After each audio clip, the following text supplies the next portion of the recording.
My name is Sarah. I was 16 years old the night my life burned down with a single sentence. My mother kicked me out and said, "You'll be back begging in a month." My father slammed the door in my face. I walked away and didn't look back. 11 years later, my phone lit up with 99 missed calls. This time, they were the ones begging. Back then, I was just a kid with paint still under my fingernails and stupid hope lodged in my chest. I'd been accepted into a prestigious art school across the city, the kind of place people like me only ever saw in glossy brochures. I came home clutching the acceptance letter like it was proof that I mattered, that I was finally worth seeing. My mother skimmed it once, laughed without humor, and said, "You think smearing colors on a canvas is a future?" Then she shredded it right in front of me, white scraps floating to the floor while my stomach turned to ice. My father didn't even sit down. He stepped toward my portfolio and jabbed a finger at years of work. "You enroll in pre-med like we planned, or you're on your own. No house, no money, no family, choose." My hands shook so badly I had to clench them. "Then I'm on my own," I said, even though every instinct screamed at me to back down. His eyes went cold. "Good, you'll be back begging in a month." He yanked the door open and slammed it behind me as I stepped into the night with one backpack and a sketchbook pressed to my chest. I walked down that street feeling my childhood snap behind me like a cut wire, swearing I starve before I crawled back. I didn't know the begging would someday come from them. That first night, I slept on a friend's couch, but my mind wasn't there.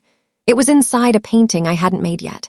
I saw a girl reaching for a door while two faceless figures loomed behind her, their hands stained with ashes from burned canvases. That image wouldn't leave me. A week later, when I stepped onto campus exhausted, terrified, and technically homeless, I felt something unfamiliar.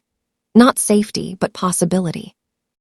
The studio smelled like acrylic and turpentine, and for the first time in my life, no one told me art was useless. I scraped together savings, rented a tiny shared room, and took night shifts at a grimy diner. Days I painted until my fingers cramped. Nights I scrubbed tables and pretended my feet weren't screaming. The exhaustion was brutal, but it felt better than suffocating in that house. A student with wild curls and paint permanently under his nails studied my first charcoal sketch of two shadowed parents and said, "There's anger in this. Real anger. Don't lose it." I didn't know it then, but that was the seed. Revenge art. The nightmares started soon after. In one, my mother fed my paintings into a fireplace, smiling as the colors curled into black. I woke drenched in sweat, grabbed my sketchbook, and drew it exactly as I'd seen it. Hands in flames, her warped grin. I turned it into a painting the next day. Every brushstroke felt like a scream I'd swallowed for years. Professors lingered. Students whispered, "This is raw." "Who hurt you?" I smiled and kept painting. Money stayed tight. My parents had cut me off completely. When tuition was due again, I discovered my scholarship application had been withdrawn. I hadn't touched it. A clerk quietly told me someone had called pretending to be me and said I'd abandoned art. There were only two people who would do that. I worked more shifts, sold sketches on the street, painted until my vision blurred. At 3 a.m., one question haunted me. Would you walk away from everything you've ever known, even if loneliness chewed on you every night? By the mid-year exhibition, I'd turned my anger into a series. 3 canvases. A child offering glowing art to shadowed adults, the adults tearing it apart, the child walking away clutching the pieces like armor. The night of the show, the gallery buzzed with chatter and wine. I stood by my work pretending not to watch every reaction. Then the air shifted. I looked up and saw my mother in the doorway, dressed for a gala, eyes sharp with judgment. She marched toward my paintings. "What is this?" she hissed. "Is this how you portray us?" She lifted her hand like she meant to rip the canvas down. "Don't," I said calmly. "Gallery rules."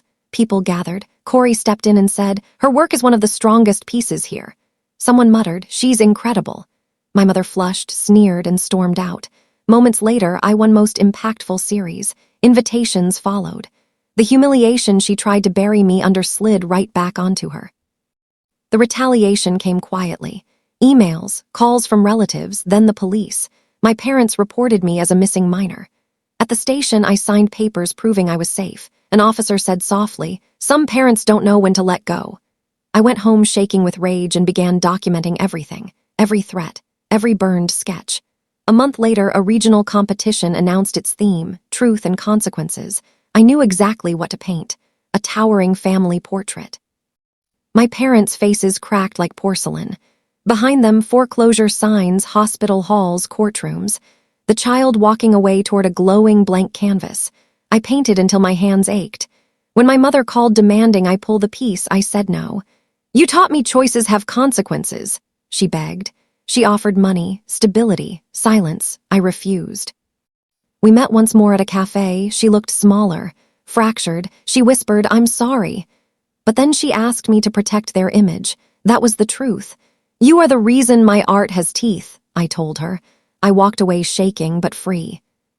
The competition venue was massive, white walls swallowing sound. My painting hung dead center. The cracked faces of my parents watched over the room like broken saints.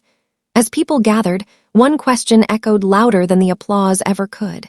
When the people who destroyed you finally ask for forgiveness, do you give it, or let success finish the lesson they started? The cracked faces loomed over the gallery like a verdict already delivered. People stopped mid-conversation when they reached my wall. Some leaned back as if the painting might strike them.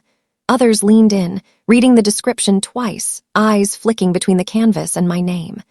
I stood off to the side, heart hammering, watching strangers absorb my truth in real time. One woman pressed a hand to her mouth. A man whispered, "This feels illegal to look at." A judge stood there for a long time, arms crossed, jaw tight, before finally writing something on his clipboard and moving on without a word. I didn't need to see what he wrote. I could feel it in the air. The silence around my work wasn't empty. It was heavy. When the awards were announced, I barely heard the first few categories. My ears rang like I was underwater. Then my name cut through the noise. First place. The room erupted into applause that felt unreal. Like it was happening to someone else. My legs trembled as I walked forward. The grant amount flashed on the screen behind me, a number big enough to change everything. Tuition, rent, time, freedom. As I accepted the certificate, cameras clicked. Somewhere in the back of my mind, I knew exactly who else would be seeing those photos within hours. I didn't smile for them. I smiled for the 16-year-old girl standing on a cracked sidewalk with a backpack and a sketchbook, swearing she'd never beg. That night, my phone exploded. Calls, messages, unknown numbers stacking on top of each other until the screen glowed nonstop. 99 missed calls, voicemails filled with panic instead of threats. "Please call us. This has gone too far. Your father's business is collapsing. We can explain." I listened to none of them. I turned the phone face down and went back to my tiny room, sat on the floor, and cried until my chest hurt. Not because I missed them. Because for the first time, I didn't need them. The grant covered my next 2 years. A gallery offered representation. The blogger from the exhibition published a piece titled "When Children Tell the Truth Parents Tried to Bury." It went viral. My painting was shared everywhere. And with every share, the carefully curated story my parents had told about themselves cracked a little more. The fallout was fast and quiet, the way real consequences usually are. My mother was asked to step down from leadership, temporarily. My father lost a major client who didn't want to be associated with controversy. Relatives who once called me demonic suddenly stopped calling at all. The silence felt cleaner than their voices ever had. Months passed. My life filled with deadlines, critiques, and the strange joy of being exhausted for something I loved. I moved into a better place. I slept more. I laughed sometimes without immediately feeling guilty for it. One afternoon, an envelope appeared in my mailbox. No return address. Inside was a check and a short note in my father's handwriting. "We're sorry. We didn't know how badly we hurt you." No demands, no conditions, just that. I stared at it for a long time, then folded the note back into the envelope and slid it into my journal. I didn't cash the check. Not because I hated them, but because taking it felt like letting them rewrite the ending. Years later, when my phone lit up with those 99 missed calls, I was standing in my own studio, sunlight pouring over canvases stacked against the wall. I didn't answer then either. Not out of spite, out of peace. Some stories don't need reconciliation to be complete. Some lessons land hardest when no one rushes in to soften them. I learned that walking away doesn't mean you stop loving. It means you stop bleeding. And sometimes, the bravest revenge isn't destruction. It's building a life so full, so honest, that the people who tried to erase you are forced to watch from the outside, realizing too late that you were never replaceable. The calls didn't stop after that night. They slowed, changed shape, grew quieter but heavier, like waves that keep returning long after the storm is supposed to be over. At first it was desperation, then bargaining, then something that almost sounded like humility. Almost. I didn't answer any of them. Not because I was strong every day, but because I knew if I heard their voices at the wrong moment, I might fracture in a way I couldn't afford.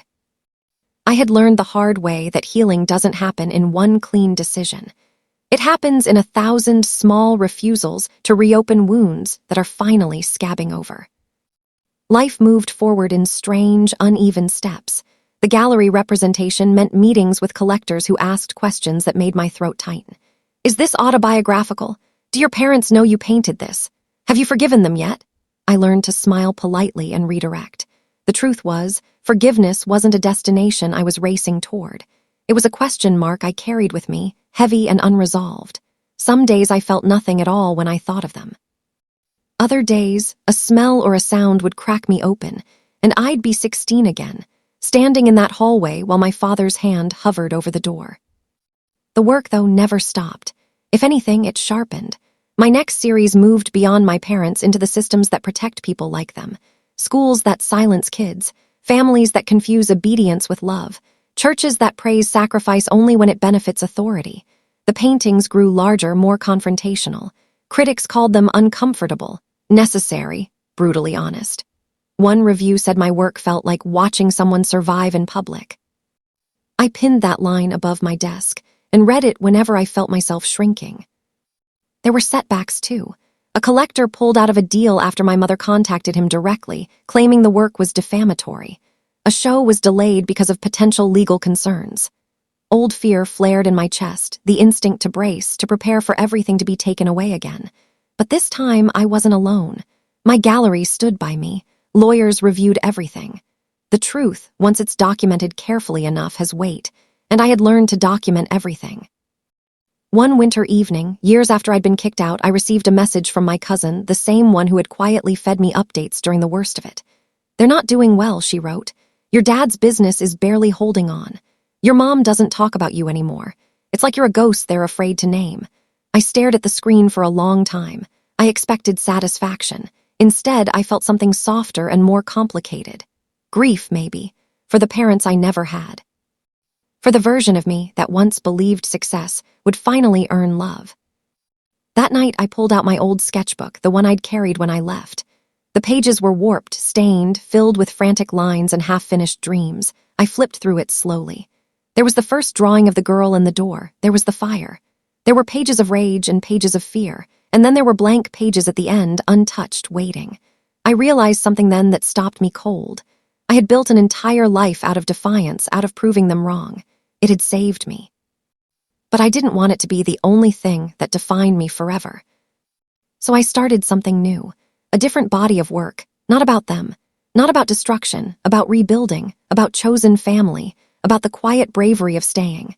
I painted hands reaching toward each other, not to tear, but to steady, windows instead of doors, light that didn't burn. The first time one of those pieces sold, I cried harder than I had when I won the competition. It felt like proof that my future didn't have to be fueled only by pain. Still, the past didn't disappear. It resurfaced one afternoon in the form of a single text message from my father. No missed calls this time, just words, "Your mother is sick," my breath caught. For a long moment I couldn't move. The message didn't ask me to come home. It didn't demand anything. It just sat there, heavy with implication. I paced my studio, heart racing, old instincts screaming. This was the moment people talk about. The test. The fork in the road where you either go back or you don't. I didn't respond right away. I waited days, then weeks. I talked to my mentor, to friends who knew my whole story, to a therapist who helped me separate guilt from responsibility. Eventually, I replied with one sentence. I hope she gets the care she needs. Nothing more, nothing less. It wasn't cruel. It wasn't forgiving. It was honest. And honesty, I'd learned, was the only thing that ever really set me free. Time passed. My name started appearing in places I never imagined. Grants, interviews, panels about art and resilience. People began to recognize me in public. Sometimes they said things like, "Your work helped me leave," or "I saw my parents in that painting." Those moments grounded me more than any award ever could. They reminded me that my story wasn't just mine anymore. It was a mirror for anyone who'd been told their dreams were unacceptable. On the anniversary of the night I was kicked out, I stood on that same street. The house looked smaller than I remembered. Ordinary. I didn't go up to the door. I didn't need to. I stood there for a few minutes, breathing in the cold air, and then I walked away again. This time, not in survival mode. This time, whole. I still get asked how the story ends, whether my parents ever apologized properly, whether we reconciled, whether I regret telling the truth so loudly it burned bridges. The answer is never as neat as people want. The story doesn't end with a reunion or a dramatic final confrontation. It ends quietly, the way real endings often do, with me waking up in a life I chose, with paint under my fingernails not as evidence of rebellion, but as proof of belonging to myself. And if there's one thing I know now, it's this: walking away at 16 didn't ruin my life. Staying would have. Sometimes the bravest thing a child can do is refuse to carry the weight their parents should have held themselves. Sometimes success isn't revenge, it's escape. And sometimes, the people who swore you'd come back begging are forced to live with the sound of a phone ringing unanswered, wondering how everything they tried to control slipped so completely out of their hands. Years later, when the noise finally faded and my parents' names stopped circulating in whispers attached to mine, I understood something that would have saved me a lot of pain if I'd known it at 16. Closure doesn't arrive as an apology. It arrives as indifference. The day I realized I could think of them without my chest tightening, without the old reflex to justify myself, was the day they truly lost their power over me. They were no longer villains or ghosts. They were just people who had made choices and now had to live inside them. I built routines that had nothing to do with survival. Morning light in my studio, music playing while I worked, friends who argued with me about colors and composition instead of my worth. I learned how to rest without feeling lazy, how to say no without explaining, how to want things without shame. These were skills my parents never taught me, but they were the most valuable lessons I ever learned. Each one felt like reclaiming a piece of myself I'd left behind on that cracked sidewalk. Once, during an interview, someone asked me if I believed in forgiveness. The question hung in the air, heavy and expectant. I thought about my mother's whispered apology in the cafe, my father's unsigned note, the years of silence that followed. "I believe in accountability," I said finally. "Forgiveness is optional, accountability is." The interviewer nodded, but I could tell it wasn't the answer they'd expected. It was the truest one I had. On quiet nights, when the city hums softened and my studio lights cast long shadows on the walls, I sometimes imagined that 16-year-old version of me sitting across the room, knees pulled to her chest, backpack at her feet. I didn't tell her it would be easy. I didn't promise everything would work out. I just told her the truth I wish someone had told me then. You survive this, and one day your life won't revolve around proving anything to anyone. One day, you will wake up and realize that the door that slammed behind you wasn't the end of your story. It was the sound of a cage finally closing without you inside it. And if my parents ever wonder how I managed to disappear so completely from their control, the answer is simple. I didn't disappear. I became visible in a way they never wanted. I chose truth over comfort, growth over obedience, and myself over the role they wrote for me. That choice cost me a family, but it gave me a future. Even now, when I walk through galleries and see my work hanging under bright lights, I remind myself that none of it came from permission. It came from refusal. Refusal to shrink. Refusal to apologize for wanting a life that felt like my own. I learned that love which demands obedience is not love at all. It's a contract designed to be broken the moment you grow. And growth always looks like betrayal to people who benefit from you staying small. If there's a final truth I carry with me, it's this: you don't owe anyone access to the person you became just because they knew the person you were. Survival is not ingratitude. Distance is not cruelty. Sometimes, the most compassionate thing you can do for yourself is to stop explaining your pain to people who helped cause it. I didn't walk away to punish them. I walked away so I could live.